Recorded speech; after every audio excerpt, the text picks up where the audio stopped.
Welcome to the Explainer.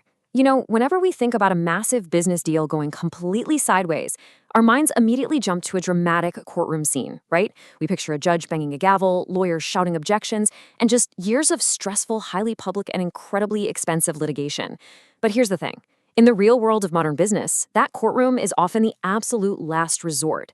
Look, conflict is just a natural part of human interaction. We see it in commercial transactions, employment, international trade, you name it. But because court processes are such a massive drain on time and resources, a totally different system has evolved. And today, we're going to master that exact system. So it really begs the question, how do businesses solve disputes without actually suing each other? It's a fascinating puzzle.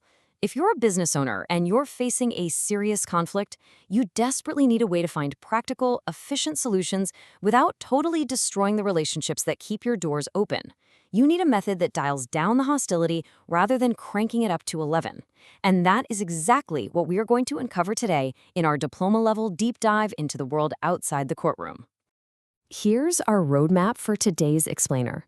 We're looking at Chapter 1, the conflict in ADR, Chapter 2, negotiation, Chapter 3, mediation, Chapter 4, arbitration, Chapter 5, comparing methods, and finally, Chapter 6, ADR in Canada. Let's kick things off. Chapter 1, the conflict in ADR. All right, let's nail down our core definition. Alternative dispute resolution, or ADR, is essentially a set of processes used to settle disputes cooperatively and privately, without relying entirely on formal court litigation. The major objectives here are super practical. We want to reduce the heavy burden on the courts, minimize those massive legal costs, and, absolutely crucial here, preserve business relationships. Think of ADR as a way to maintain strict confidentiality while getting a highly customized outcome. It's really all about keeping things private, flexible, and completely under the radar. To really wrap our heads around how this works, let's ground this in a real-world scenario. Imagine a Canadian small business. We'll call them the Maple Bean Cafe. Now, they are locked in a major dispute with their commercial supplier over a high-end espresso machine that completely broke down right before the massive holiday rush. The cafe is literally losing money every single hour. But the supplier? They're insisting the machine was misused and they absolutely refuse to replace it. So tensions are incredibly high. A formal lawsuit would take years, but the cafe needs a working machine by tomorrow morning. What do? Well, they step onto the very first rung of the ADR ladder. Chapter 2, Step 1, Negotiation. When that espresso machine breaks down, the absolute first resort is direct negotiation. And the cafe and the supplier basically have two very different ways they can approach this.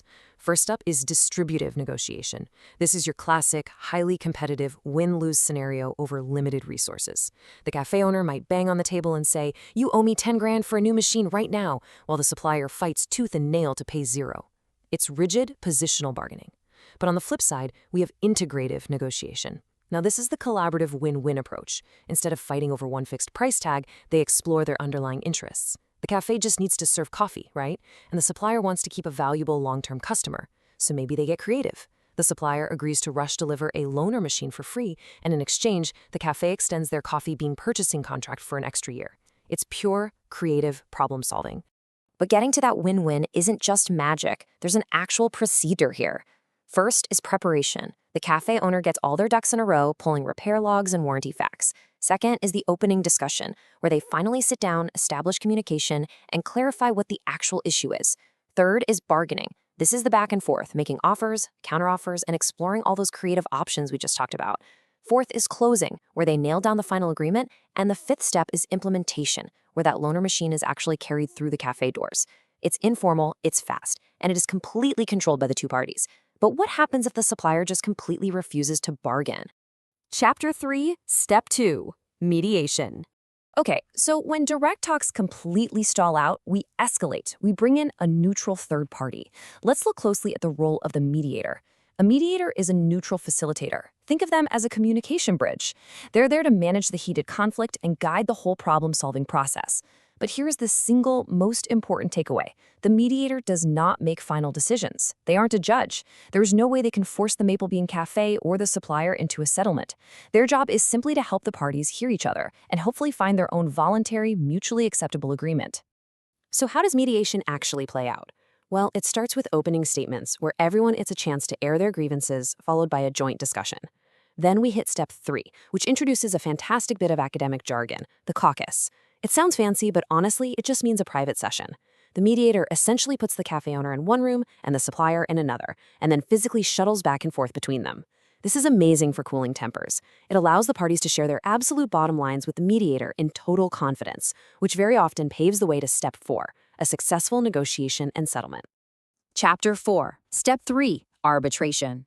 Sometimes, though, even the absolute best mediator can't break a deadlock. The parties are just stuck. At that point, they have to move to a much more formal process, arbitration. This is where the disputing parties hand their conflict over to a neutral third party called an arbitrator. The arbitrator sits down, listens to the evidence, reviews the espresso machine's warranty documents, maybe even hears from witnesses, and then makes a hard decision. This decision is called an award, and it can be binding or non-binding. So essentially, the arbitrator is acting very much like a private judge. Now, you might be wondering, why on earth would the cafe voluntarily agree to give up their power to decide? Well, it's almost always because of standard contract language. Something like, any dispute arising under this agreement shall be resolved by binding arbitration. It's highly likely that when the Maple Bean Cafe first signed their paperwork with the commercial supplier months or years ago, that exact arbitration clause was buried somewhere in the fine print. In the modern business world, arbitration is very often a mandatory step that you actually agreed to long before that espresso machine ever broke down. Chapter 5, Comparing the ADR Methods. Let's put arbitration head-to-head with traditional litigation, because the differences are pretty stark. First off, arbitration happens in a private, closed-door boardroom. Litigation, that happens in a fully public court where literally anyone can walk in and watch. Arbitration is generally much faster and sits at a moderate cost level, whereas litigation is notoriously slow and incredibly expensive. But there's a major trade-off here. In a public court, you have robust rights to appeal a bad decision. In arbitration, because you contractually agreed to a private, binding process, your appeal rights are extremely limited. The arbitrator's word is usually the final word. Let's break down how these methods really stack up, especially when it comes to who holds the power. With third-party involvement, negotiation involves absolutely no one else. Mediation brings in a mediator just to help, and arbitration brings in an arbitrator to actually judge. But the true deciding factor is the decision maker. In negotiation and mediation, the disputing parties themselves completely retain the power to decide the outcome. But the very second you step up to arbitration, you hand that power over to the arbitrator. You sacrifice your control over the outcome, but in exchange, you absolutely guarantee a final resolution. And of course, we've got to talk about the money.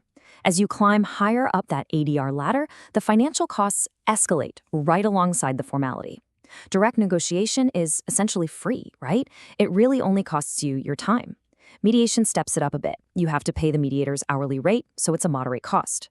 Arbitration is where it gets pricey. You're paying for the arbitrator, formal case preparation, and very often lawyers, making it the most expensive ADR method by far.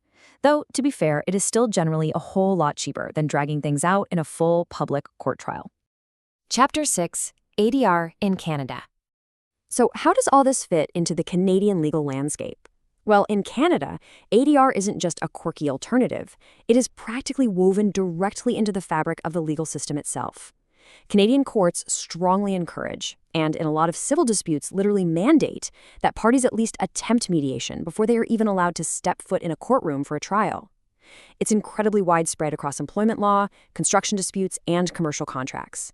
And the whole system heavily relies on ethical principles like fairness, neutrality, and above all else, strict confidentiality. There's a core principle here that really makes this all work. Information disclosed during ADR usually cannot be used later in court proceedings. And this is vital because it actively encourages honest communication. Think about the Maple Bean Cafe. Because they know that whatever they admit during mediation cannot be weaponized against them later in court, they can actually let their guard down. They can safely admit mistakes, they can share sensitive financial realities, and they can genuinely brainstorm creative solutions. It essentially creates a safe space for the truth, which, at the end of the day, is exactly what resolves conflict. Which brings us to our final thought for today. When conflict inevitably strikes your business or your workplace, because let's face it, it will, what are you going to do? Will you use these tools of ADR to negotiate a collaborative, win-win compromise? Or will you escalate all the way up the ladder and leave your fate and your finances completely in the hands of a judge? The choice and the strategy is entirely yours. Thank you so much for watching this explainer. If you found this deep dive helpful, please be sure to like the video and subscribe to the channel for more structured, visual explainers just like this one. We'll see you next time.